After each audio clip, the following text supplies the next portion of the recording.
అధ్యాయం 27వ వచనం. యోహాను సువార్త 10:27.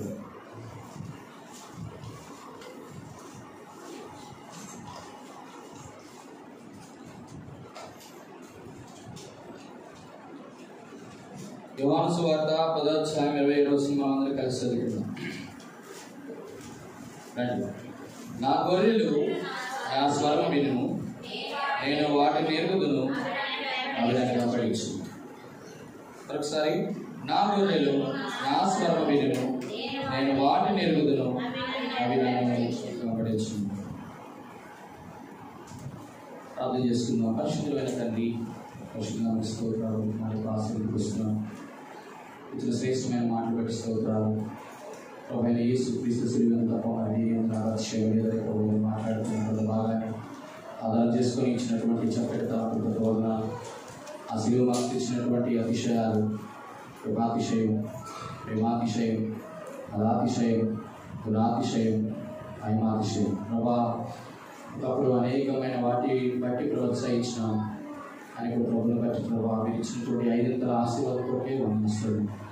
అనార్కుడిని ఆ పాత్రను నిష్ప్రయోజకుడు ఎన్నికలేని వాడిని నాకు కూడా అనిపించిన స్తోత్రాలు చెల్లిస్తూ పాల్గొనైనా విగ్రహాలలో చేయటానికి ప్రధానికి వచ్చినప్పుడు సహాయం చేయండి. మీరు వెళ్తాను అసలు వేసుకున్న ప్రార్థించాలి. 3 ప్రాముఖ్యమైన మాటలు ఈరోజు ప్రభు దగ్గర అడిగాను. ప్రభా ఏం చెప్పాలి అని అంటే, చూస్తున్నాను అటు ఇటు చూస్తున్నాను, నాకు ఏం కనబడట్లేదు ప్రభా, స్వప్నం ద్వారా లేదా దర్శనం ద్వారా వాక్యం ద్వారా అంటే ఎటు ఏమి చూడదు. ఒక్కసారి క్యాలెండర్ చూడండి. ఒకసారి క్యాలెండర్ చూసినాను, ఇలా తిరిగాను. నా గొర్రెలు నా స్వరం వినును, అదే వర్తమానం. క్యాలెండర్లో ఏముంది? నా గొర్రెలు. దేవుడు ఎన్ని రకాలుగా మాట్లాడతాడు. మనం అనుకుని చెప్పడానికి 100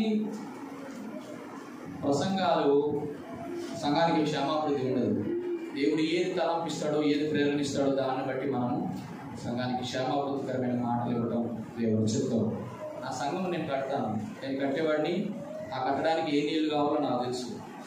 అర్థమైంది కదా? ఇటుకలు మీరు, రాళ్ళు మీరు, నీళ్ళు వేసేది నేను, ఆ నీళ్ళే దేవుని వాక్యం.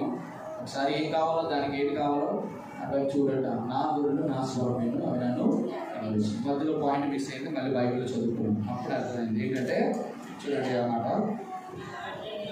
నా గొర్రెలు నా స్వరము వినును,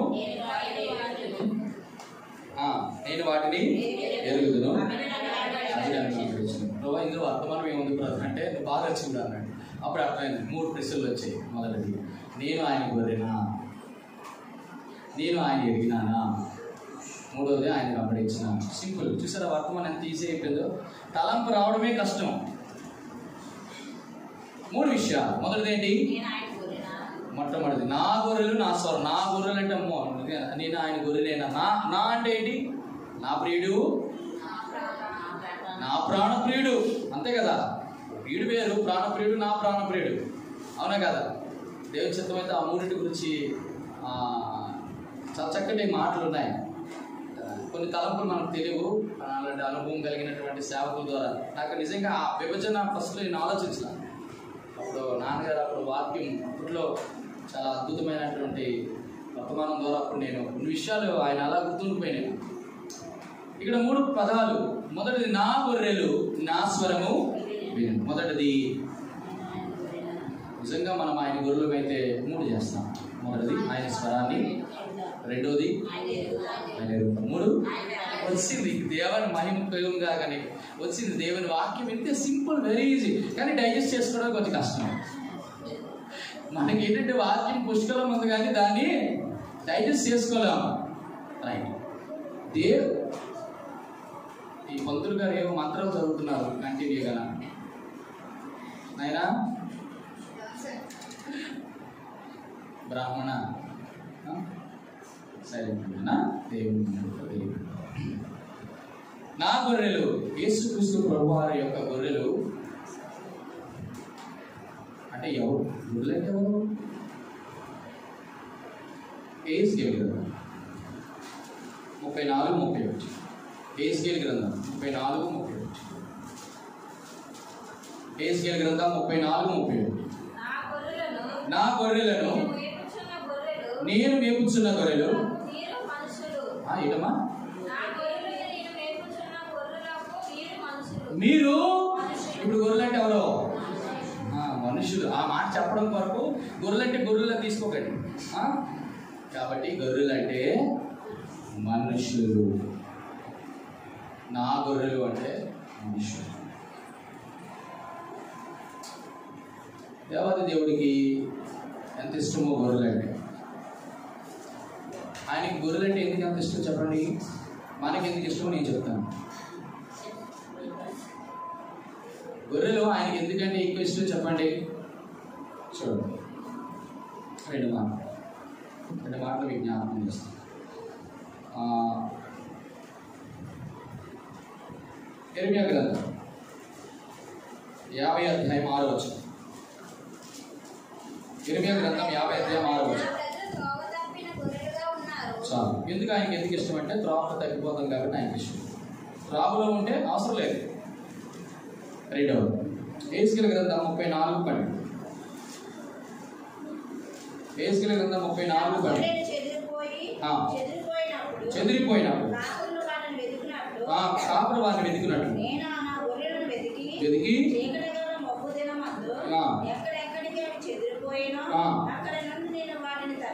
తప్పించి తోడుకొని వచ్చి సమకూర్చి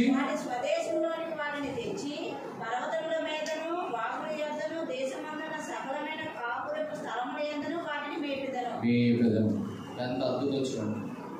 ఎందుకు ఆయనకు గొర్రెలు అంటే ఇష్టం అంటే గొర్రెలు తగ్గిపోతాయి కాబట్టి ఆయనకి ఇష్టం. గొర్రెలు చెదిరిపోతాయి కాబట్టి. ఎందుకు చెదిరిపోతాయి, ఎందుకు తగ్గిపోతాయి అంటే రెండు కారణాలు ఉన్నాయి. రెండు భయంకరమైనటువంటి శత్రువులు ఉన్నారు గొర్రెలకి. చెప్పండి ఎవరు? రండి.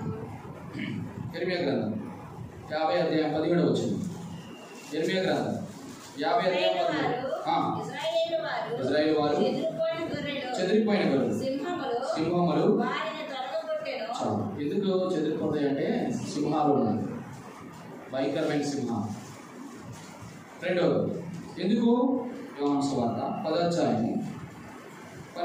యోహాను సువార్త 10:12.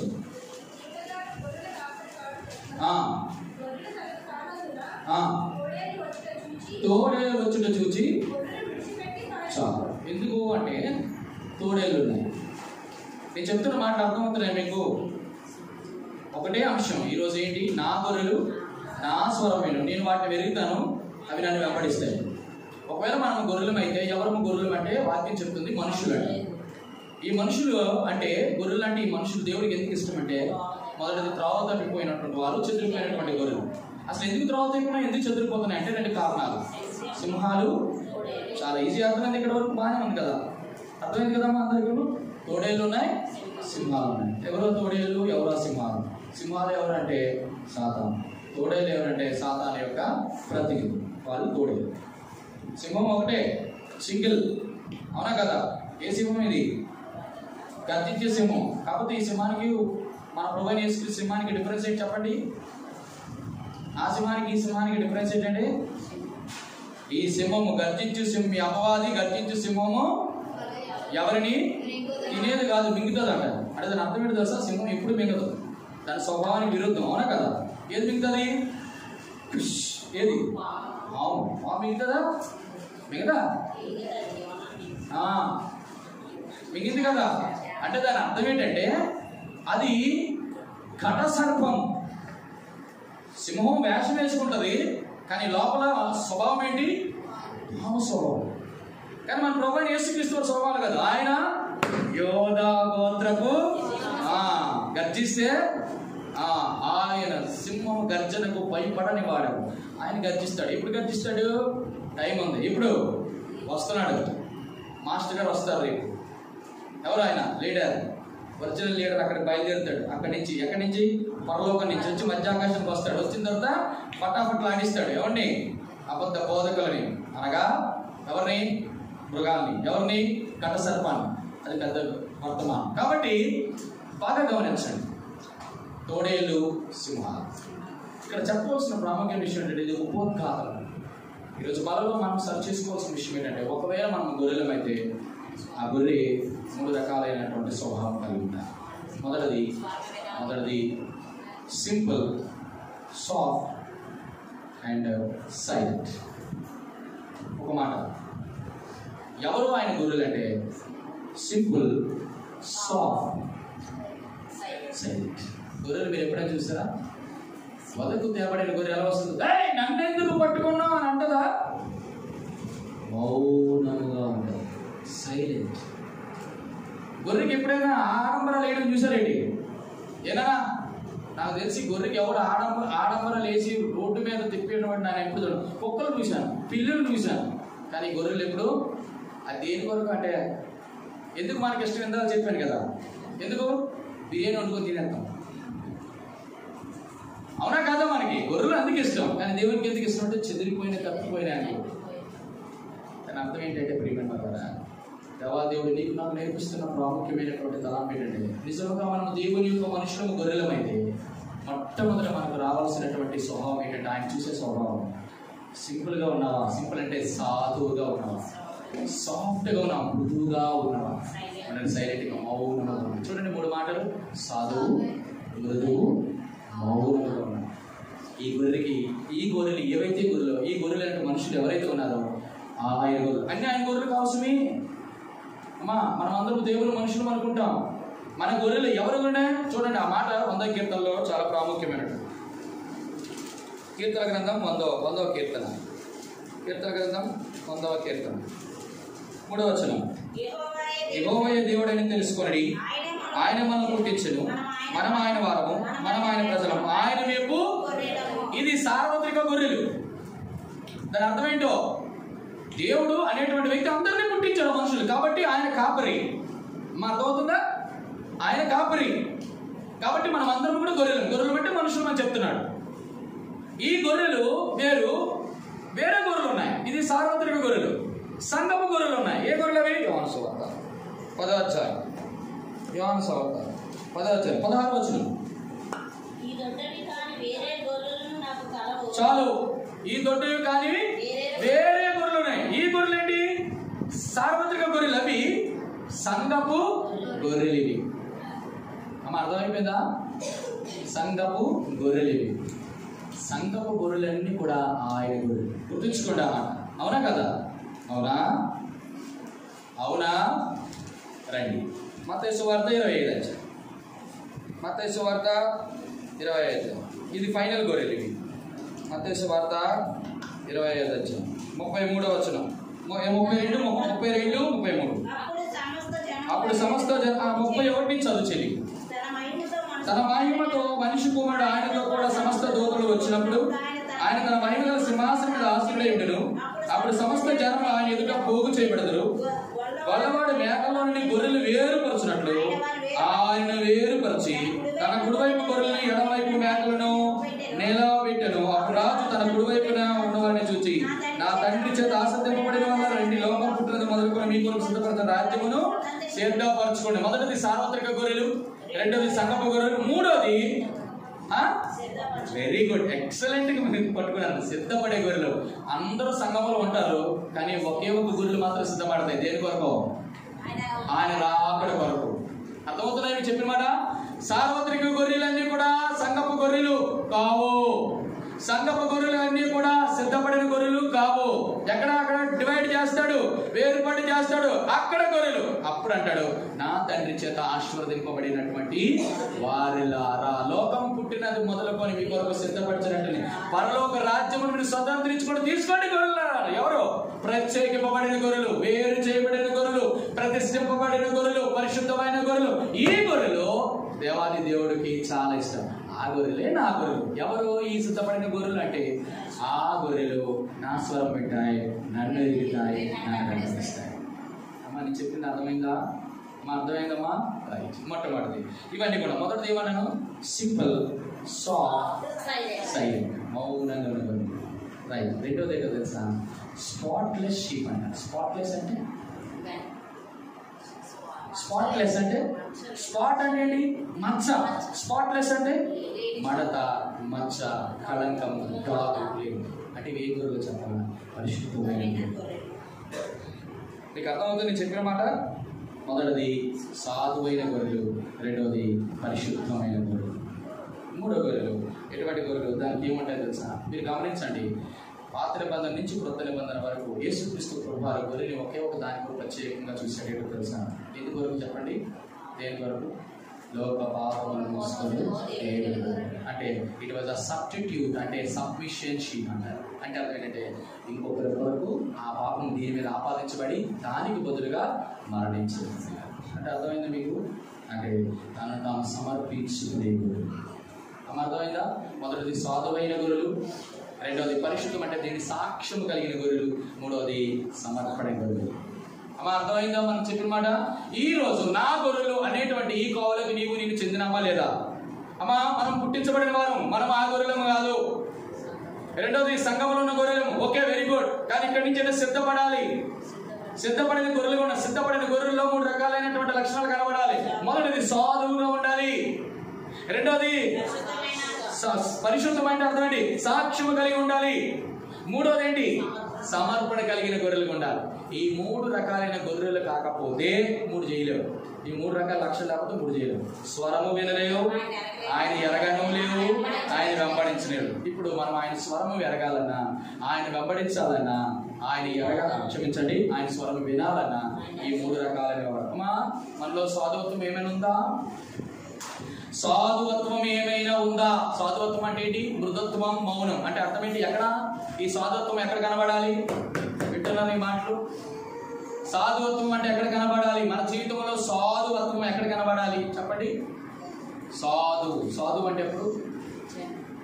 సాధు అంటే పాస్టర్ గారు నేను సేవకు వచ్చాను, నేను సేవకు వచ్చిన మీ దగ్గర మేము పరిచయం చేయాలనుకుంటున్నాను అని ఒక సేవకుడు, పిల్ల సేవకుడు వచ్చి పెద్ద సేవకుడి దగ్గర అడిగాడు.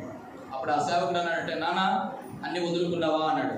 అయ్యా సంవత్సరము దేవుని మందిరంలో కనిపెట్టాను, పిలుపుని అందుకున్నాను, నిశ్చయం చేసుకున్నాను, ఖచ్చితంగా సేవ కొరకు నాకు పిలుపు వచ్చింది, నేను సేవ చేస్తున్నాను అయ్యా, నేను ఖచ్చితంగా సేవ చేస్తాను. అప్పుడు ఆ సేవకుడు అన్నట, అన్ని వదులుకున్నావా? వదులుకున్నానయ్యా. అన్ని వదులుకున్నావా? వదులుకున్నానయ్యా. అన్ని వదులుకున్నావా? వదులుకున్నాను. వదులుకున్నావా? ఎన్నిసార్లు చెప్పమంటారు సార్? వదులుకోమని. నువ్వు ఇంకా వదులుకోదు, నేను ఇంకా సేవ పనికిరాను. అర్థమైందో లేదో మీకు? అసలు వదులుకోవాల్సింది వదులుకోలేదు. అందుకే కోపమును ఆగ్రహమును మీరు విసర్జించుడి అన్నాడా లేదా? కొలస్సీయులకు రాసిన పత్రికలో. ప్రేమిన వాళ్ళారా, మొట్టమొదటిది సాధువు అంటే మొట్టమొదటిది ఉండవలసిన గుణం ఏంటో తెలుసా? మనలో కోపపడు కానీ, అంటే దాని అర్థం ఏంటో తెలుసా? కోపం వచ్చే వరకు దేనికి తీసుకెళ్ళిపోతుంది? పాపాన్ని తీసుకెళ్ళిపోతుంది. ఇంత ఆసమాష విషయం కాదు. ఇది సాధువైన గొర్రెలు. 2 గొర్రెలు ఏంటి? సాక్ష్యం గొర్రెలు. సాక్ష్యమైన గొర్రెలు అంటే ఎటువంటి సాక్ష్యం ఉండాలో తెలుసా? మొదటి దశలోనికి రాసిన పత్రిక చూస్తాం. మొదటి దశలోనికి రాసిన పత్రిక చూడండి. మొదటి దశలోనికి రాసిన పత్రిక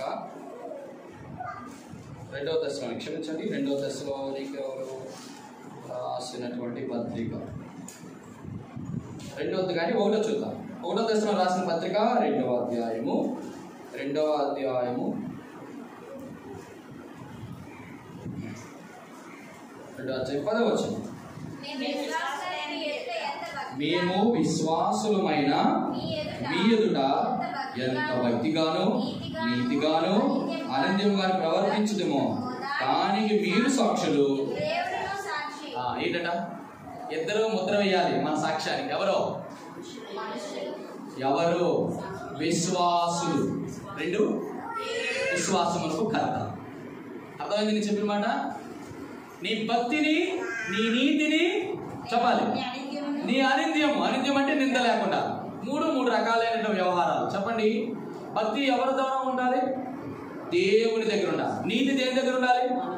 మనుషుల దగ్గర ఉండాలి. అనింద్యం అంటే నీ వ్యక్తిగత జీవితం, నింద లేకుండా బతకాలి. అర్థమవుతుందా? స్త్రీలు పురుషులారా, సహోదరులు వినండి. 3 రకాలుగా దేవుడు మన సాక్ష్యాన్ని ముద్రిస్తాడు. దానికి దేవుడే సాక్షి, మీరే సాక్షి అంటాడు అపోస్తలుడైన పౌలు దశలోనికి రాసిన పత్రికలో. విశ్వాసులైన మీ ఎదుట నేను ఎలా ఉన్నానో తెలుసా? భక్తిగా ఉన్నాను. విశ్వాసులైన నీ ఎదుట ఎలా ఉన్నాను? నీతిగా ఉన్నాను. విశ్వాసం నీ ఎదుట ఎలా ఉన్నాను అంటే దాని అర్థం వ్యక్తిగత జీవితాన్ని కాపాడుకున్నాడు, సంఘము వెలబడి జీవితాన్ని కాపాడుకున్నాడు, దేవుడి దగ్గర కూడా తన సాక్ష్యాన్ని కాపాడుకున్నాడు. దేవాదేవుడు భక్తిని చూస్తాడు. అమ్మా నీ భక్తి చెప్తారు కదా, 7 రకాల కొలమానాలు ఉంటాయి, తోకపు గుండ్లు ఉంటాయి. అందులో మొట్టమొదటి తోకపు గుండు ఏది చెప్పండి? భక్తికి నిదర్శనం ఏంటి?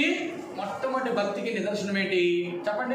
నువ్వు భక్తి కలిగిన దాని నిదర్శనం ఏంటంటే మొట్టమొదటిగా శ్రేష్టమైన అమూల్యమైన తండ్రి ఎదుట భక్తి ఏదనగా ఇహలోక మాలిన్యమును తనను తాను అంటించుకోకుండా ఇది బతకడం అంటే ఇది భక్తి. మొట్టమొదటి పరిశుద్ధతే బ్రతికి.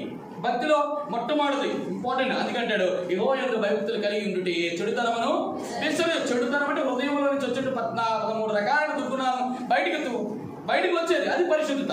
పరిశుద్ధత లేకుండా నేను భక్తి కలిగిన వాడిని అనుకుంటే ఉపయోగం లేదు. చాలా మంది ఏమంటారు భక్తి అనేది దేనిలో కనబడుతుంది అంటే చెప్పండి, నీ యొక్క ప్రవర్తనలో కనబడుతుంది. ప్రవర్తన అంటే పరిశుద్ధత. పరిశుద్ధత అంటే చెప్తాను చూడండి, యాకోబు రాసినటువంటి పత్రికలో మనం ఎప్పుడు చూస్తూ ఉంటాం. ఆ మాట ఇక్కడ జ్ఞాపకం చేస్తాను చూడండి. యాకోబు రాసిన పత్రిక చెప్పిన మాటలు దయచేసి ఈ చెవుని విలిసి ఆ చెవుని వదిలేయమాకండి. మనం కూడా చాలా మంది ఇలాగే ఉన్నాం. చూడండి, తండ్రి అయిన దేవుని ఎదుట, అది కాకుండా కొంచెం ముందుకు నాన్న, నోటికి కళ్ళెమ పెట్టుకొనక తన హృదయమును మోసపరుచుకోవచ్చు, భక్తి గలవాని అనుకుని వాని భక్తిలో మొట్టమొదటి తూరిక గుండి ఏది అంటే మన నోరే.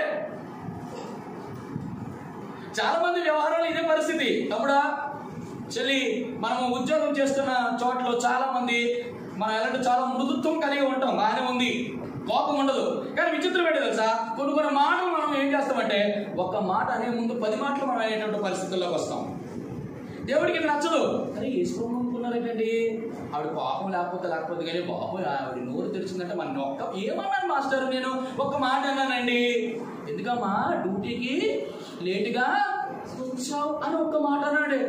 నీకు తెలుసా నా ప్రాబ్లం ఏంటో?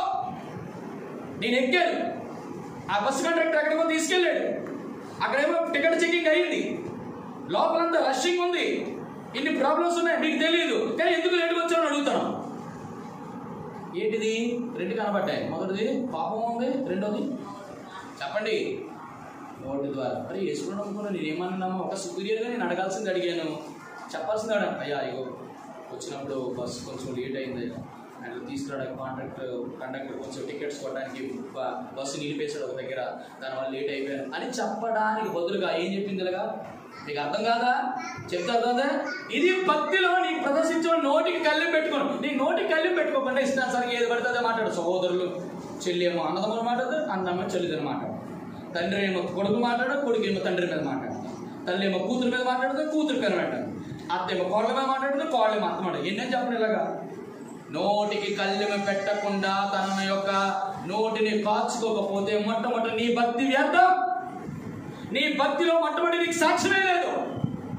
ఇతరులతో మనం మాట్లాడుతున్నప్పుడు నీ మాట మృదుత్వం, నీ మాట వైఖరి, నీ మాట యొక్క ప్రవర్తన దేవాది దేవుడి కంటే మొట్టమొదటిగా మనుషులు సాక్ష్యం పలుకుతారు. ప్రేమ వల్ల సాధువైనటువంటి గొర్రెగా ఉండాలి, రెండవది సాక్ష్యం కలిగిన గొర్రెగా ఉండాలి, మూడవది సమర్పణ కలిగింది. దేవుని కొరకు ఏమైనా సమర్పించుకుంటావా? మనుషుల కొరకు ఏమైనా సమర్పించుకుంటావా? దేవుని అంటే దేవుని మందిరానికి నా చుట్టుప్రక్కల వారినైనా తీసుకుని రావాలా? చెల్లి తమ్ముడా, మనం దేవుని కొరకు మనం సువార్త ప్రకటించకుండా వారు నమ్మకుండా విశ్వసించకుండా ప్రభు దగ్గర రారు, ప్రభు దగ్గర రాకుండా వారు ప్రార్థన చేయరు. ఇది సువార్త. ఈరోజు నా జీవితాల్లో సమర్పణ లేదంటే వారి వరకు క్రయం చెల్లించాలి. ఇటువంటి గొర్రెలుగా మనం ఉండాలని దేవుడు కోరుతున్నాను. ఇప్పుడు ప్రాముఖ్యమైనటువంటి మనుషుల్లోకి వస్తున్నాను. మొదటిది దేవుని యొక్క స్వరమును వినాలి. ఈ 3 రకాల లక్షణాలు, మొట్టమొదటి 3 లక్షణాలు ఏంటట? స్వరాన్ని వినాలి, రెండవది ఆయన అడగాలి, మూడవది మొట్టమొదటి స్వరము ఎదుగుతాను. రండి, మొట్టమొదటి స్వరము అనే మాట ద్వారా చూడండి, ఆ మాట చూస్తాం. ఆదికాండ గ్రంథం 2వ అధ్యాయం. ఆదికాండ గ్రంథం 2వ అధ్యాయం 8వ వచనం. దేవుడైన యెహోవా తూర్పున ఏదేనులో కోట వేసి 2వ అధ్యాయం 3వ అధ్యాయం క్షమించాను 3వ అధ్యాయం 8వ వచనం. చల్లకోటను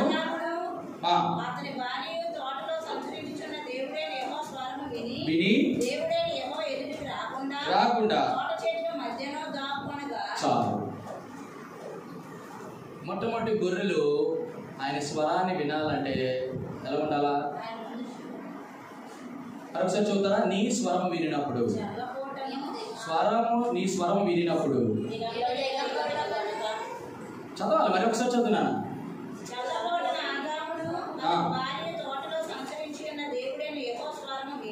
దేవుడైన యెహోవా స్వరమును విని దేవుడి ఎదుట రాకుండా తోట చెట్ల మధ్యను దాక్కొనగా దేవుడైన యెహోవా పిలిచి నువ్వు ఎక్కడున్నావు అని అడుగుగా, అందుకు అతడు నీ తోటలో నీ స్వరము వినినప్పుడు దిగంబరినై ఉంటిని కనుక భయపడి దాగుకొంటిని అని. మొదటిది ఏమొచ్చింది? భయం. రెండోది ఏంటి? దిగంబరత్వం. మూడోది దాహం. ఏంటి స్వరం? ఏంటి పరిస్థితి?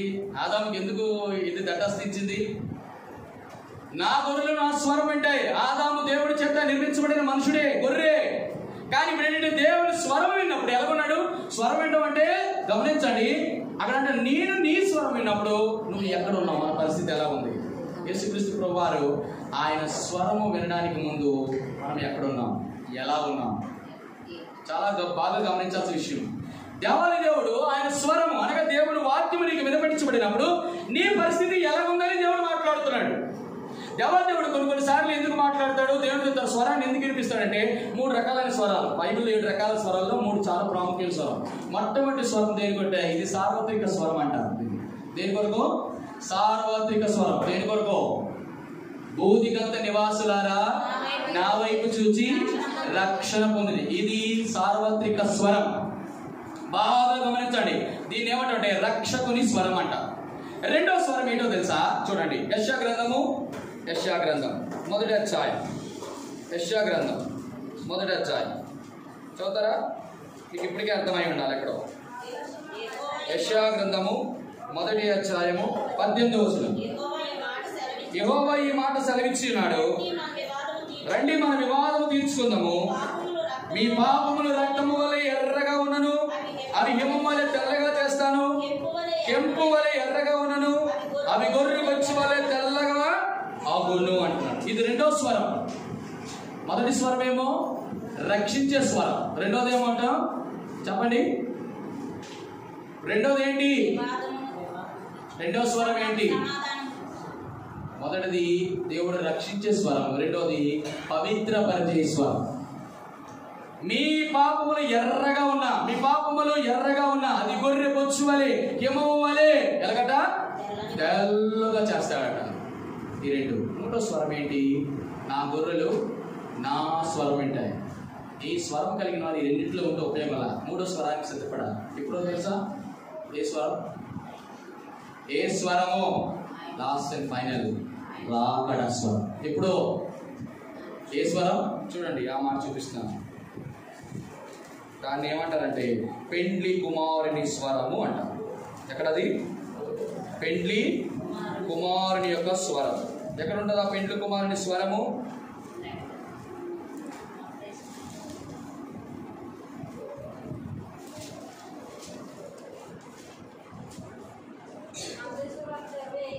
చూడండి, అర్ధరాత్రి వేళ ఇదిగో పెండ్లి కుమారుడు ఎదుర్కొనరండి అని కేక వినబడి, అప్పుడు ఆ కన్యకలందరూ లేచి తమ దివిటీలు చక్కపరిచిరు, కానీ బుద్ధి లేని ఆ కన్యకలు మా దివిటీలు ఆరిపోచున్నారు. ఇది ప్రాముఖ్యమైన స్వరం. ఇప్పుడు 3 సందర్భాల్లో మీరు బాగా గమనిస్తే ఈ స్వరం విన్నప్పుడు, రాకడ స్వరం విన్నప్పుడు బుద్ధిని కలిగిన వారు బుద్ధి లేని కన్యకలు ఎలా ఉన్నారో. రెండోది చెప్పండి, యెషయా గ్రంథం మొదటి అధ్యాయం 18వ వచనంలో ఉన్నప్పుడు వాళ్ళు ఎలాగున్నారు? మొదటి స్వరం విన్నప్పుడు వాళ్ళు ఎలాగున్నారు అంటే దేవుని యొక్క స్వరము వినబడినప్పుడు మొదట భూదిగంత నివాసులారా ఆయన వైపు చూచి రక్షణ పొందిడి అంటే అర్థం ఏంటంటే అందరూ కూడా అంధత్వంలో ఉన్నారు. నా వైపు చూచి రక్షణ అంటే స్వరం వినబడేటప్పుడు వాళ్ళు ఎక్కడ ఉన్నారు? నా వైపు చూచి రక్షణ. స్వరం అయితే వినబడుతుంది, కానీ కళ్ళు అయితే కనబడదు. బాగా గమనించాలి. వర్తమానంలోకి వెళ్తున్నారు. రెండోది, రండి మన వివాదం తీర్చుకుందాం అంటే అర్థమేంటి? దేవునికి మనుషులకి అంటే ఎక్కడున్నారు వీళ్ళు? అంధత్వంలో ఉన్నారు. ఇది అపవిత్రతలో ఉన్నారు కాబట్టి వివాదం దేవుడు. మూడోది ఏంటి? రాకడ స్వరం. ఇప్పుడు ఎక్కడ ఉన్నారు వీళ్ళు? ఎలా ఉన్నారు? మొదటిది అంధత్వంలో ఉన్నారు, రెండోది అపవిత్రలో, మూడోది ఆరిపోతున్న స్థితిలో ఉన్నారు. మా దివిటీలు ఆరిపోవచ్చున్నారు. నీ సహోదరుడా సహోదరి, నా బుద్ధిలో నా స్వరం విన్నప్పుడు, దేవుని స్వరం నీ దగ్గరికి వచ్చినప్పుడు, మొదటిది భూతిగంధ నివాసాల స్వరం విన్నాం. ఆ స్వరం విని మన మనోనేత్రములు దేవుడు తెరిచినాడు ఆ రక్షణ సువార్తను బట్టి. అక్కడ అది అయిపోయింది ఆ స్వరంతో. రెండో స్వరం, ఏ don't disturb the presence of God, అవి కమ్ హియర్.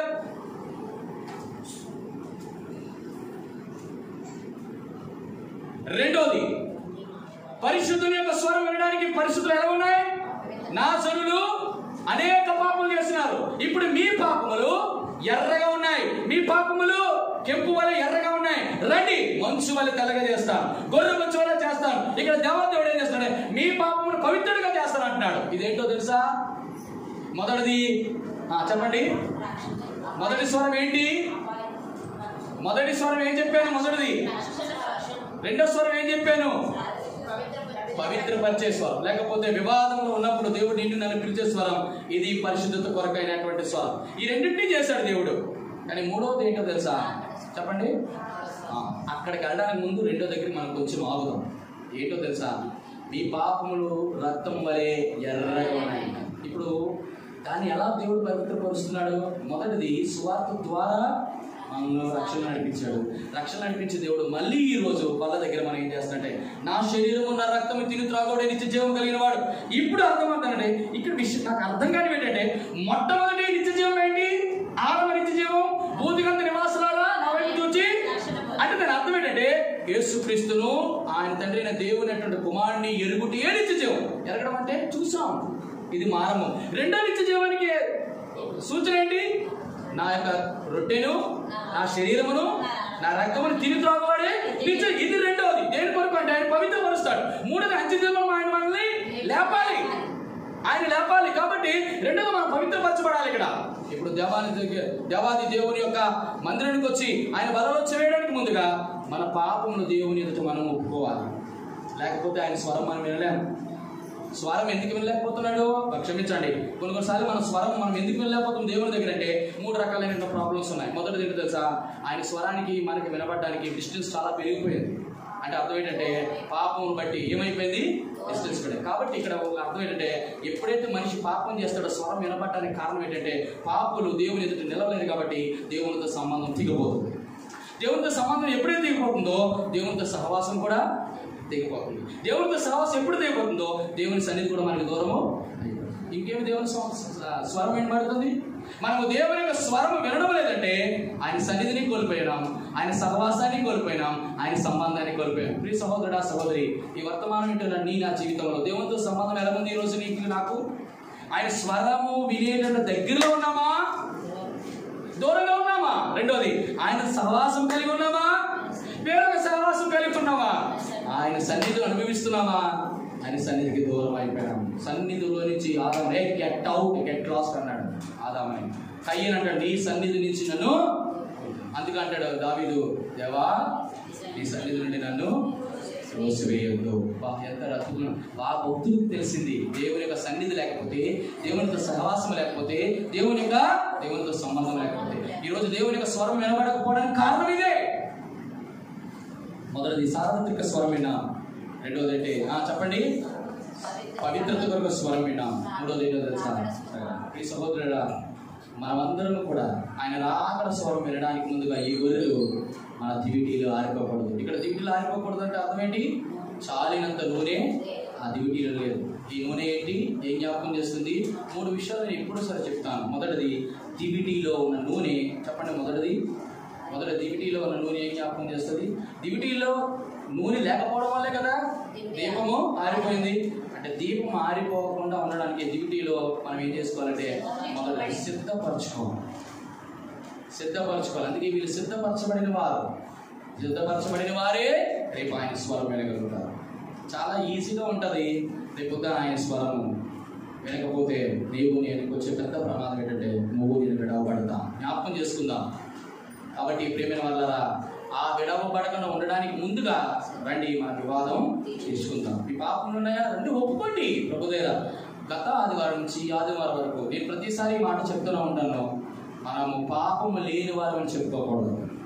గత రాత్రి సంఘ ప్రార్థనలో అదే చెప్పినాను, ఏంటంటే మనం అందరము కూడా పాపము కలిగిన వారమే. పాపము కాబట్టి మన పాపం ఉంది కాబట్టి మళ్ళీ అక్కడ ఉంది, లేకపోతే అవసరం లేదు కదా.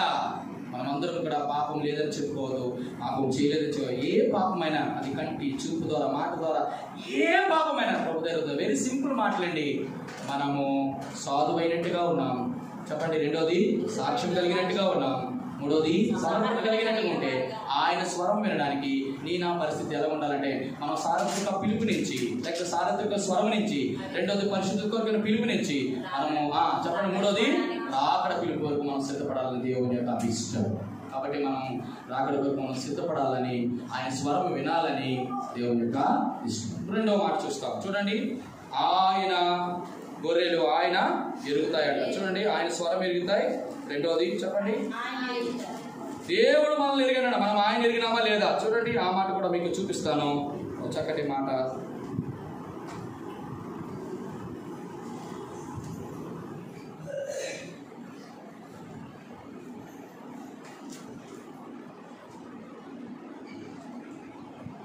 పదవ అధ్యాయము 4వ వచనం, యోహాను సువార్త 10:4. మరియు అతడు తన సొంత గొర్రెలన్నిటినీ వెలుగులకు నడిపించినప్పుడు ఎల్లా ముందుగా నడుచును, తన స్వరమును ఎరుగు. రెండోది ఎరుగుట, మొదటిది వినుట, రెండోది ఎరుగుట. ఆయన స్వరం ఎరగడం అంటే అర్థం ఏంటంటే, చూడండి, ఎరగడం అనేది చాలా చాలా చాలా చాలా చాలా ప్రాముఖ్యమైన విషయం. ఎరగడం అంటే ఈ ప్రభువుని ఎరగడం. సాధారణంగా ఎరగడంలో 5 రకాలైనటువంటి వ్యవహారాలు ఉంటాయి. అందులో ప్రాముఖ్యంగా ఒక మనిషిని ఎరగాలంటే 5 రకాలుగా ఎరుగుతాం. చెప్పండి, మొదటిది నా వైపు చూడాలి. మొదటిది చూచుట ద్వారా ఎరుగుతాం. రెండోది ఆ వ్యక్తి గురించి వినుట ద్వారా ఎరుగుతాం. మూడోది ఆ వ్యక్తుల గురించి జ్ఞానం సంపాదించుకోవడం ద్వారా ఎరుగుతాం. నాలుగోది ఆ వ్యక్తుల గురించి అనుభవం కలిగి ఎరుగుతాం. ఐదోది అన్నిటికంటే ప్రాముఖ్యమైన ప్రత్యక్షత కలిగి ఎరుగుతాం. ఈ 5 కూడా దేవునికి సంబంధించింది. మనం ఏ స్థితిలో ఉండాలంటే చూచుట ద్వారా కాదు, దాటిపోయామని, వినుట ద్వారా కాదు, దాటిపోయామని, జ్ఞానం ద్వారా కాదు. లాస్ట్ 2 స్టేజ్లు చాలా ప్రాముఖ్యం. ఇప్పుడు అనుభవ జ్ఞానం చేత ఎరగాలి, రెండోది ప్రత్యక్షత ద్వారా ఎరగాలి. ఈ రెండింటి ద్వారా ఎరగకపోతే మన ప్రభువైన యేసుక్రీస్తు వారు మనకి ఎప్పటికీ అర్థం కాడు. మనం అందరం ఎరిగేది ఏంటంటే చూచుట ద్వారా ఆరంభం ఎరుగుట, వినుట దేవుని వాక్యం మనం ప్రతిసారి వింటాం, కానీ నార్మల్ సువార్త వింటాం, అది ఆరంభం ఎరుగుడే. రెండోది ఏంటంటే, మూడోది ఏంటంటే జ్ఞానం ద్వారా లేదు. యేసుక్రీస్తుని గురించి మీరు అంటారు, మీలో అనేకులు దేవుని గురించి జ్ఞానము లేదు అంటాడు. ఆ జ్ఞానం కూడా సంపాదించుకున్నాం. కానీ విచిత్రం ఏంటంటే, ఇప్పుడున్నటువంటి సార్వత్రిక క్రైస్తవులందరూ కూడా చూచుట, ఎరుగుట, జ్ఞానం ద్వారా సంపాదించుకుంటూ యేసుక్రీస్తుని ఎరుగుతున్నారు. కానీ అనుభవం ద్వారా ఎరగడం చాలా గ్రేట్. అనుభవ జ్ఞానం దానికి అంటాడు కదా, ఒకవేళ మనము అనుభవ జ్ఞానము ద్వారా కానీ ఎరిగితే మనలో ఏముండాలో తెలుసా? చూడండి ఆ మాట, తీతుకు రాసిన పత్రిక. మనం ఎరిగితే మనం ఎరగుండాలి. రండి, తీతుకు రాసిన పత్రిక 1వ అధ్యాయం 16వ వచనం. తీతుకు రాసిన పత్రిక 1వ అధ్యాయం 16వ వచనం. దేవుణ్ణి ఎరుగుదుమని వారు చెప్పుదురు గాని అసహ్యులను, అవిధేయులను, ప్రతి సత్కార విషయమై భ్రష్టులై ఉండి తమ క్రియల వలన ఎలాగున్నావు అంటే దేన్ని బట్టో క్రియల వలన ఆయన ఎరగలేనట్టు వారు ఉన్నా. యేసు ప్రభుని ఎరిగాం కదా, ఇంకా నీవు చూచుట, వినుట, జ్ఞానం ద్వారా ఎరిగితే యేసుక్రీస్తు పూర్తిగా ఎరగినట్టు కాదు. మనము దేవుని ఎరగడం అంటే అనుభవ జ్ఞానంతో ఎరగాలి. అనుభవం అంటే అర్థం ఏంటంటే, యేసుక్రీస్తు ప్రభువారిని ఎన్ని సంవత్సరాల నుంచి భక్తితో, నీతితో, అనిత్యముగా సేవిస్తున్నావు, కానీ ఆయన నీవు నేను ఎరిగితే మరి ఆ ఎరిగినటువంటి ఆ విషయము మన క్రియల ద్వారా ఇతరులకు చూపించగలగాలి. క్రియలు అంటే ఏ క్రియలో? మనం చేసే ప్రతి పనిని ఇతరులు వాళ్ళు గమనిస్తారు. నేను అదే ఎప్పుడు చెప్తుంటాను, 1కి 10 సార్లు 100 సార్లు చెప్తుంటాను. మనల్ని పరీక్షించేది ఏంటంటే, మొదటిది మన మాటలు, రెండోది మన క్రియలే. దీనినే ప్రవర్తన అంటాం. ఇక్కడ అంటున్నాడు భక్తుడు, ఏమని రాస్తున్నాడు తీతుకు రాసిన పత్రికలో? దేవుడు ఎరుగుదుమని నేను చెప్పుకుంటున్నాట. నాకు యేసుప్రభు తెలుసండి, నేను యేసుప్రభు నమ్ముకున్నానండి, రక్షణ పొందుకున్నానండి, నేను పవిత్రపరచబడ్డానండి, నేను సువార్తకి వెళ్తానండి, నేను ప్రార్థన చేస్తానండి, మందిరానికి కానుకిస్తానండి అన్ని చెప్పుకొని అసహ్యులుగా అవిధేయులుగా ప్రతి సత్కార్య విషయంలో భ్రష్టులై ఉండి తమ క్రియల వలన నువ్వు ఎదుటోరికి చెప్పక్కర్లా. మనం దేవుడు మనకి ఎంత తెలుసో ఇతరులు మన గురించి చెప్తారు. ఏంటో అవిధేయులట, అసహ్యులట, భ్రష్టులట. ఎంత భ్రష్టులుగా అయిపోతామో తెలీదు.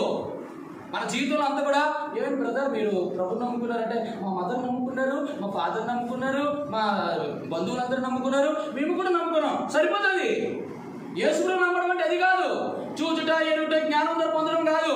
అనుభవించవా నువ్వు యేసుప్రభు అని. యేసుప్రభుని అనుభవిస్తే ఆయనలాగుంటావు, ఆయన క్రియలు చేస్తావు, ఆయన చూసినట్టు చూస్తావు, ఆయన మాట్లాడినట్టు మాట్లాడుతావు, ఆయన చేసినట్టు చేస్తావు, ఆయన నడిచినట్టు నడుస్తావు. ఈరోజు నీ నా జీవితంలో యేసుప్రభు నమ్ముకున్న నీ నా జీవితంలో నువ్వు వర్క్ చేస్తున్న వర్క్ ప్లేస్లో కానీ నువ్వు ఉన్న చోట్ల కానీ యేసుప్రభు నీ క్రియల ద్వారా చూపించినట్టుగా దేవుణ్ణి ఎరిగినట్టుగా యేసుప్రభు నమ్ముకున్నారండి వాళ్ళు. అందుకే వాళ్ళు అలా మాట్లాడరు. వాళ్ళు యేసుప్రభు నమ్ముకున్నారండి, అందుకే వాళ్ళు చూడరు. యేసుప్రభు నమ్ముకున్నాం చాలాసార్లు. మనమేమో అన్యుల కంటే దేవుడిని నమ్మలేనటువంటి వారికంటే మన ఇంట్లోనే టీవీ సౌండ్ చాలా ఎక్కువ కనబడుతుంది ఆదివారం పూట. ఎందుకో తెలుసా? మటన్ చికెన్ తెచ్చుకుంటూ బిర్యానీ ముందు పెట్టుకుంటాం, ఆ టీవీలో వచ్చినటువంటి సీరియల్ సినిమాలు చూసుకుంటూ ఆస్వాదిస్తాం. నా పక్కన కూర్చుంటాడు నా యొక్క స్నేహితుడు, మరి మేమందరూ కూడా మంచి మంచి కొత్త కొత్త సినిమాలు వచ్చినాయిరా, అవి ఏం చూడడం నువ్వు ఎప్పుడు చదువుతామా, నువ్వు వాక్యం ఏంటో లేదు దేవుని వాక్యం చదువుతుంటావు ఏంట్రా సెల్ ఫోన్లో. ఎందుకంటే మా అక్కడ డ్యూటీలు వెళ్ళినప్పుడు తీసుకోవడానికి కావాలి కదా బైబిల్స్. గమనించాలి. ఒకరు వచ్చి నా ముందు ఎట్లా శబ్దం చేస్తాడే, దాసానికి నువ్వు 1,00,000 రూపాయలు 1 కోటి రూపాయలు ఇచ్చినా నువ్వు ఎంత మంచి సినిమా ముందు పెట్టు చూస్తే ఉంటాడు. అన్న దగ్గరికి నువ్వు రా, నువ్వు ఏదైనా సాక్ష్యం అది. నీకు ఇంకో విషయం తెలుసా? అన్న ఈ ఆదివారం పూట ఉదయం డ్యూటీకి వస్తే నేనేమన్నాను, తలనీళ్ళలో ఆ కొండకి వెళ్ళి ఎక్కడం కాదు, నేను ఇస్తాను అంటాడు. ఎవరి గురించి సాక్ష్యం? నా కొరకు సాక్ష్యం. ఈ సాక్ష్యం బట్టి దేవుడు మహిమపరచాడు. ప్రియమైన వాళ్ళరా, ఈరోజు మన ఇంట్లో చాలామంది తండ్రి సేవకులే, తల్లులు పరిచారకులే, ఇంట్లో తండ్రులు సంఘ పెద్దలే. కానీ నీ బిడ్డల గురించి, నీ గురించి, నీ భార్య గురించి, నీ భర్త గురించి అలా చెప్పగలుగుతారు ఎవరైనా? మనమేమో సేవ చేస్తాం, సువార్త చేస్తాం, ప్రకటిస్తాం, పరిచయం చేస్తాం. మన భార్యలు ఏం చేస్తున్నారు? ఇట్లు సీరియల్లా, ఇట్లు సినిమాలా. ఉపయోగం లేదు. దానివల్ల నీకు రక్షణ పిలిపే. మందిరం దగ్గరికి వచ్చి బలలో కూడా పార్టిసిపేట్ చేయడానికి కూడా నీకు అర్హుడు కాదేమో. ఎందుకో తెలుసా? ఇది అర్హత లేకపోతే రేపు రాకడ స్వరం కూడా వినలే. మీ ప్రభుని ఏమని ఎరిగినా మనం? అనుభవ జ్ఞానం చేత నువ్వు ఎరిగితే. ఇప్పటికీ కూడా కొంతమంది మగసిరి కలిగినటువంటి మహారాజులు ఇప్పుడు కూడా ఏమన్నా తెలుసా, యూట్యూబ్లో చాలా రకాలు చూస్తారు, చాలా రకాలైన విషయాలు చూస్తారు. మామూలు విషయాలు కాదు. ఇన్నన్నీ చూడటం కాదండి, ప్రతిదీ చూడటమే. అలా లేపుతుంటారు, అంతే లేపుతారు, ఇలా అలా లేపుతుంటారు. కొత్త కొత్త మీకు తెలుసా? ఇన్స్టాగ్రామ్లో నేను చాలాసార్లు పోస్ట్ చేస్తుంటాను కదా, ఫోటో పోస్ట్ చేసిన తర్వాత ఇమీడియట్గా నేను దాన్ని ఏం చేస్తాను తెలుసా, అన్నీ ఇన్స్టాల్ చేస్తాను. అది ఇలా ఒక్కగానే 100 వచ్చేస్తాయి అందులోనే. ప్రపంచంలో ఉన్న అందాలన్నీ అందులో కనబడతాయి.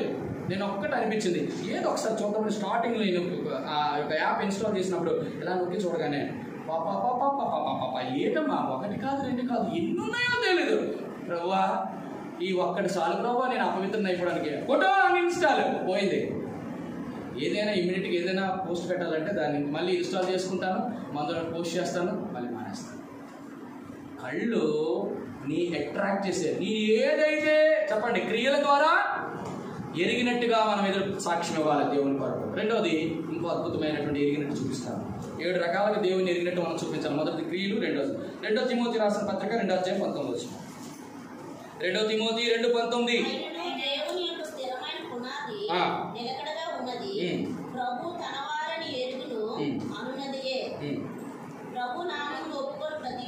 ఒక్క నిమిషం చెల్లి, నేను మిస్ అయిన మాట రండి. చాలా ప్రాముఖ్యమైనటువంటి మాట. పేతురు రాసిన పత్రిక, రైట్, పేతురు రాసిన పత్రిక 2వ అధ్యాయం 20 వచనం. 2వ అధ్యాయం 20 వచనం. వారు ప్రభు రక్షకుడైన యేసుక్రీస్తు విషయమై అనుభవ జ్ఞానం చేత. 2వ పేతురు రాసిన పత్రిక 2వ అధ్యాయం 20 వచనం. వారు ప్రభు అయిన రక్షకుడైన యేసుక్రీస్తు విషయమై అనుభవ జ్ఞానం చేత ఈ లోక మాలిన్యమును తప్పించుకున్న తర్వాత వారిలా వాటిలో చిక్కబడి జయింపబడి వాడి చేత జయింపబడి వారి కడవరి స్థితి మొదటి స్థితి కంటే మరీ చెడ్డదగును. తర్వాత వారి నీతి మార్గమును అనుభవపూర్వకంగా తెలుసుకొని తమకు అప్పగింపబడిన పరిశుద్ధమైన ఆజ్ఞలను తొలగిపోవుట కంటే ఆ మార్గము అనుభవపూర్వకంగా తెలియ ఉండుటే వారికి మేలు. కుక్క తన వాంతికి తిరిగినట్లు కడగబడినటువంటి బురదలో దొరికినట్టు మళ్ళినటువంటి పందిని నిజమైన సామెత వారి విషయంలో సంభవించను. అర్థమైంది ఈ మాట? మనం యేసుప్రభుని ఎరిగితే ఇక్కడ ఒక అద్భుతమైన మాట చెప్తున్నాడు పేతురు. అయ్యా, నువ్వు యేసుప్రభుని రక్షకుడని యేసుక్రీస్తుని ఎరిగావు దేని ద్వారా? అనుభవ జ్ఞానం చేత ఎరిగితే ఇక్కడ అంటాడు ఇహలోకమాలినంతా తప్పించుకున్నావు అంటే అర్థమేటో? పాపాన్ని విడిచిపెట్టో, లోకాన్ని విడిచిపెట్టో, సీరియాలు విడిచిపెట్టో, సినిమాలు విడిచిపెట్టో. వినాలి నా వైపు, మీ తలలో పైకెత్తి చూడాలి.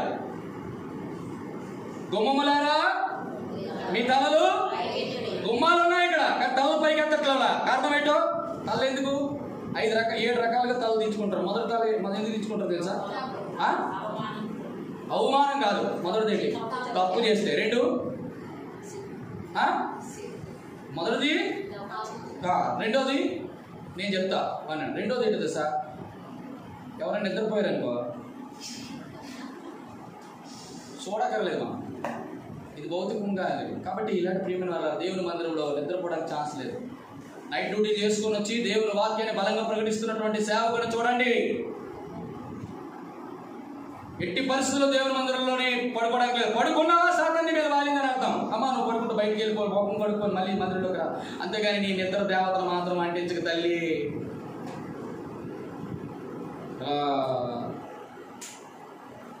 కొన్నిసార్లు అనిపిస్తుంటుంది, అన్న ఇది ఏమిటని, కానీ ఎక్కడా నాకు నిద్ర రాదన్నా. చెప్పండి, నీ సన్నిధిలో సంపూర్ణమైన చెప్పండి సంతోషం కాదు. ఏ సంతోషం? నిద్ర కూడా సంతోషం తమ్ముడా. ఆ నిద్ర కోసం ఎంతమంది ఇన్ని ట్యాబ్లెట్లు వాడుతుంటారు, అవునా కదమ్మా? నిద్ర రాక కష్టపడుతున్నారు. కానీ ఎంత అద్భుతమో దేవుని మందిరంలో తక్కువ వచ్చేద్దండి. అదేంటో కానీ. రెండవది అనుభవ జ్ఞానం వచ్చేది. ఒకసారి యేసు ప్రభుని ఎదిగిన తర్వాత అంటాడు, దేని చేత అయితే నువ్వు చెప్పండి యేసుక్రీస్తు రక్తము ద్వారా, యేసుక్రీస్తు వాక్యము ద్వారా, యేసుక్రీస్తు ఆత్మ ద్వారా దేనైతే నువ్వు జయించావో ఇప్పుడు అంటున్నాడు. అక్కడ చూడండి ఆ మాట, వాటిలో చిక్కబడి వాటి చేత జయింపబడిన. చిక్కబడ్డం అంటే ఎలా చిక్కబడినా చెప్పనా? చిక్కబడ్డం అంటే నేను చెప్తా. వేటగాడు వస్తాడు, వలేస్తాడు, వలేసిన తర్వాత ఆ పక్షులు అనుకుంటే ఈ రోజు ఇంటి పరిస్థితుల్లో కూడా గోధుమలు తినడానికి ఆ వేటగాడు వస్తున్నాడు, వాడి గోధుమలు వేస్తున్నాడు. చెప్పండి, మనం అందులోకి వెళ్ళకూడదు అనుకొని ఏం చేస్తే మాట్లాడుకుంటూ వెళ్ళిపోయేందుకు పడిపోతాయి. ఇది నాది కాదు, మా డాడీ తండ్రి గారు చెప్పిన మాట ఇప్పటికీ నాకు గుర్తుంటాయి.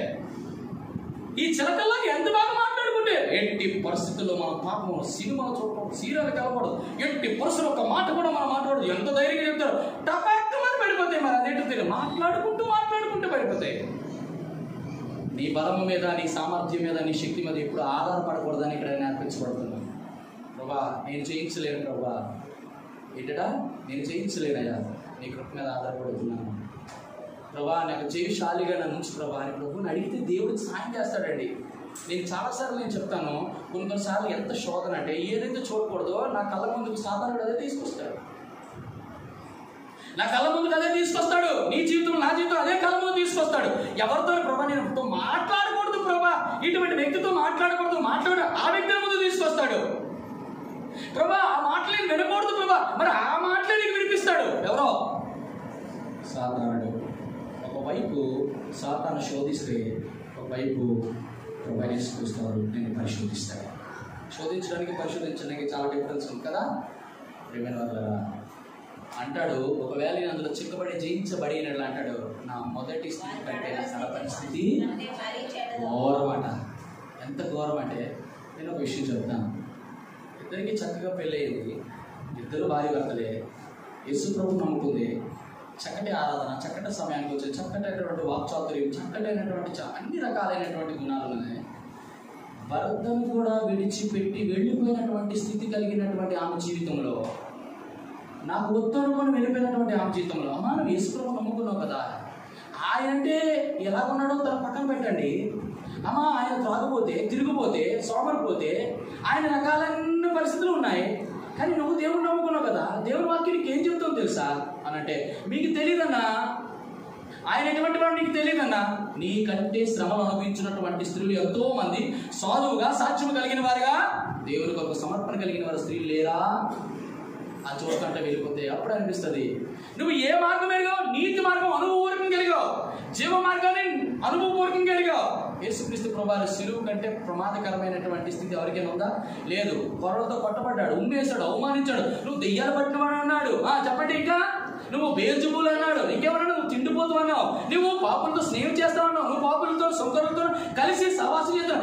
ఇంత దారుణంగా ఎన్ని రకాలుగా ఎవరో మానవుని కాదు, సాక్షాత్తు దేవాది దేవుడిని అన్ని మాటలు అవమానించి నిందించి అన్ని రకాలుగా హేళన చేస్తే ఆయన అంటాడు, ఏం చేసినావు? ఇది నీతి మార్గం ఎరగడం అంటే. ఒకవేళ అంత నీతి మార్గం ఎరిగి కూడా నీ జీవితంలో ఇటువంటి భయంకరమైన పరిస్థితి ఉంటే నేను అంటాను, ఓ స్త్రీ, ఓ పురుషుడా, నువ్వు యేసు ప్రభువుని గురించి ఎరగకపోవడం మంచిది. ఎలాగో తెలుసా? నువ్వు ఖచ్చితంగా నరకానికి పోతావు, నో డౌట్. అందులో నో డౌట్.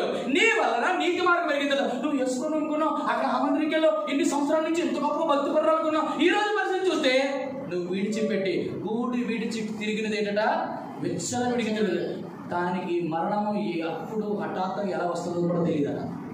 అర్థమైంది నేను చెప్పిన మాట? ఎలా విడిచిపెట్టి అంటే మా భయంకరమైన పరిస్థితి.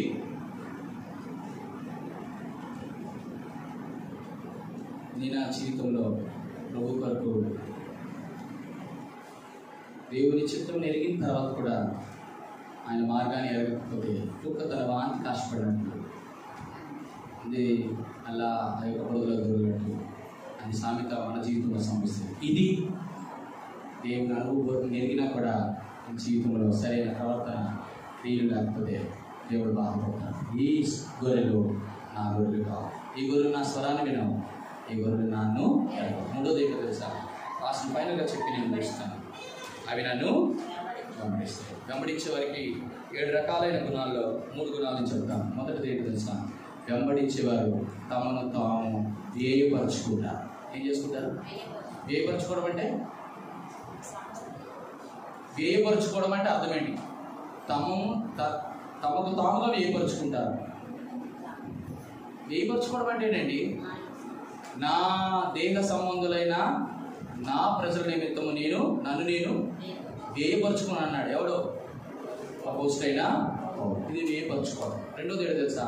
వెంబడించే వాళ్ళ రెండో లక్షణం ఏం కనబడో తెలుసా? విడిచిపెడతారు. ఏం చేస్తారు?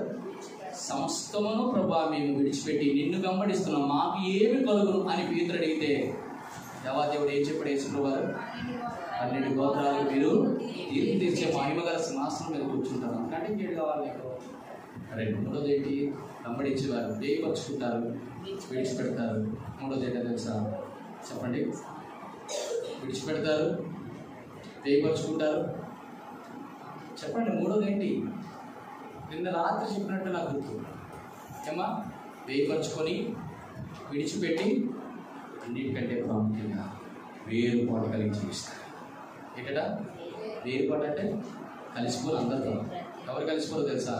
ఆయన వెంబడించేవారు. ఎందుకో తెలుసా? ఈ గొర్రె పిల్ల ఎక్కడికి వెళ్తారో ఆ గొర్రె పిల్లని అక్కడికే వాళ్ళు వెంబడిస్తారు. ప్రియమైన వాళ్ళరా, వెంబడించేవారు శిష్యులు, వేపరుచుకునేవారు శిష్యులు, విడిచిపెట్టేవారు శిష్యులు, వేరుగా బ్రతికేవారు శిష్యులు. ఈరోజు నీవు దేవుని కొరకు ఎలాగుంటే ఆ గొర్రెలు ఎవరు కాదు, దేవుని యొక్క శిష్యులే. నువ్వు విశ్వాసగా కాదు, శిష్యుడిగా మారాలి. విశ్వాసులందరూ క్రైస్తవులు కాదు, క్రైస్తవులందరూ విశ్వాసులు కాదు.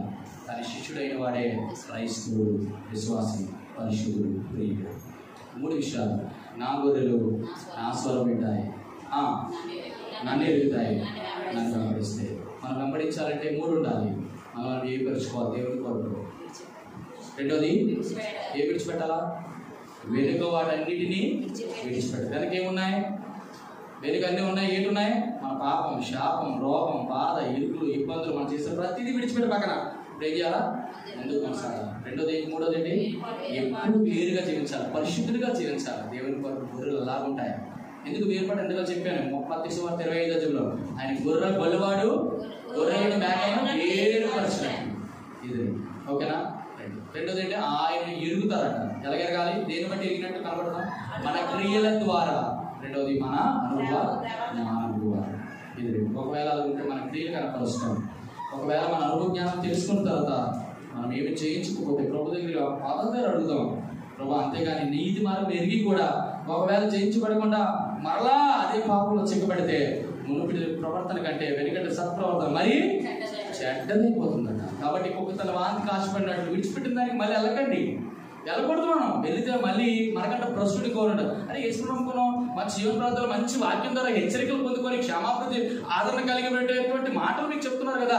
ఎంత వాక్యం ఉంటే కూడా మళ్ళీ అదే స్థితిలో ఉంటే ఇంకెవరు బాగు చేయగలరు మనల్ని? దేవుని వల్ల అక్కడే ఉంది. రెండు మూడవది లాస్ట్ ఫైనల్గా ఆయన స్వరం వినడం. ఏ స్వరంలో వినాలి? సార్థక స్వరం విన్నాం, పవిత్రత కలిగిన స్వరం వింటూ మనం ప్రభువుని యొక్క బల్లో పాల్గొవాలి. మూడవది ఎందుకు ఇది పాల్గొంటేనే మన దిక్కులు ఆరిపోకుండా చూసుకోవాలి. మొదటిది ఏంటి? మొదటి స్వరం ఏంటి? రెండోది అపవిత్రులము. మొదటిది ఏంటి? అందులము. రెండోది అపవిత్రులు. మూడవది ఆరిపోతున్న స్థితిలో ఉన్నటువంటి వారు. కాబట్టి ఆరిపోకుండా మన దిక్కులు వెలిగించుకున్నటువంటి వారిగా ఆయన స్వరం వినుదురు కాక. నా గొర్రెలు నా స్వరం విను, అవి నన్ను ఎరుగును అనేసి అవి నన్ను కనవచ్చు. దేవుడి మాటలు దీవించి ఆశీర్వదించి బలపడటం సిద్ధపరచును కాక.